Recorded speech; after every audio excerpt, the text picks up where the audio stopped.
La déclaration émane de l'ancien ministre iranien des Affaires étrangères, désormais conseiller de l'ayatollah Khamenei. Aujourd'hui, nous avons des capacités élevées. Nous n'aspirons pas à une bombe nucléaire, mais nous avons la capacité de l'atteindre. Téhéran et les grandes puissances ont lancé en avril 2021 à Vienne des pourparlers visant à ressusciter l'accord sur le nucléaire iranien de 2015.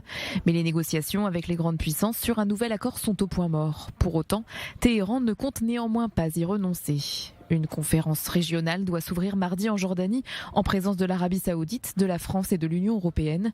Selon l'actuel ministre iranien des Affaires étrangères, Hossein Amir Abdollahian, il s'agit d'une opportunité de relancer les discussions. L'Iran est maintenant prêt à retourner à ses obligations en vertu de l'accord nucléaire. Les différends ont été résolus et seule la question des garanties avec l'AIEA demeure.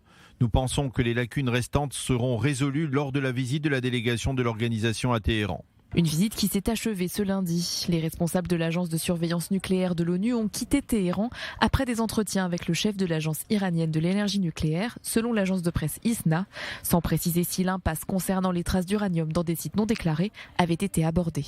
L'année dernière, l'AIEA avait indiqué que l'Iran n'avait pas expliqué les traces d'uranium trouvées sur plusieurs sites non déclarés, empêchant l'agence de déterminer si le programme iranien était uniquement pacifique. En parallèle, l'agence de presse iranienne officielle IRNA a annoncé que 4 membres des gardiens de la révolution avaient été tués dans ce qu'elle qualifie d'attaque terroriste. Cette attaque s'est produite dans la province du Sistan-Baloutchistan, située à proximité de la frontière avec l'Afghanistan et le Pakistan, et touchée par plusieurs épisodes de violence ces derniers mois.